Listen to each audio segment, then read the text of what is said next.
Ada 4 jenis merajan Pakemulan warisan Empu Kuturan. Keempat jenis itu berdasarkan jumlah palinggih dan penyungsungnya. Seperti apa penjelasannya?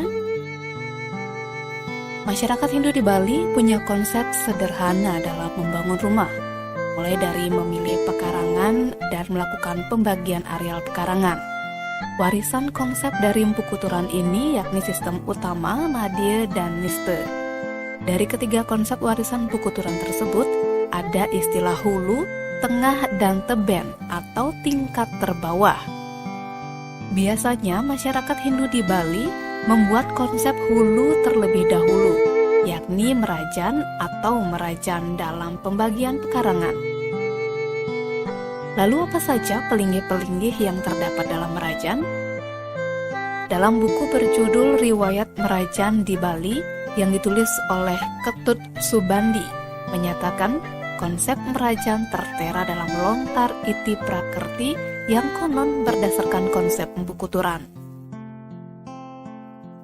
Selanjutnya ada 4 jenis merajan beserta jumlah pelinggihnya. Pertama disebut dengan Trilingga, pelinggihnya terdiri dari kemulan, taksu, dan tugu atau penungun karang. Adapun penyungsung dari merajan dengan konsep Trilingga adalah satu rumah tangga. Ada pula yang menyebutkan bahwa merajan ini disebut paibon. Uniknya, merajan ini sering disebut dengan istilah sanggah pakomelan.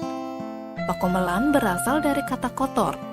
Namun menurut Pinandita Pasek, sesungguhnya yang benar adalah sanggah pakemulan. Nah, mungkin karena terbiasa, lama-lama jadi pakomelan yang artinya berbeda.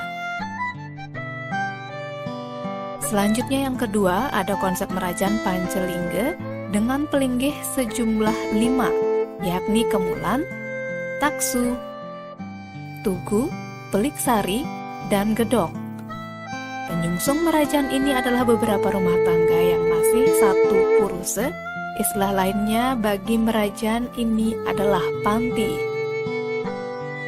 Ketiga disebut dengan Saptelingga, terdiri dari 7 pelinggih, yakni kemulan, taksu, tugu, peliksari, gedong, catu, dan manjangan salwang.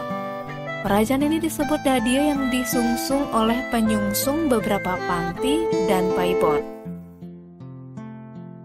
Terakhir disebut dengan Ekedase Papeking Dewate, terdiri dari 11 pelinggih, yakni kemulan, taksu, tugu, peliksari, gedong, catu, manjangan salwang, pesarem, limasari, lirah, dan padma.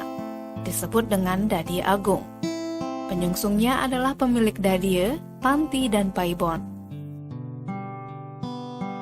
Di samping pelinggih-pelinggih tersebut, biasanya ada pula pelinggih pesimpangan atau penyawangan ide batara tertentu.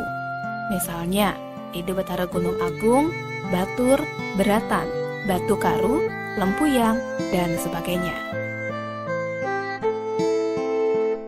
Tim Liputan Bali Express melaporkan.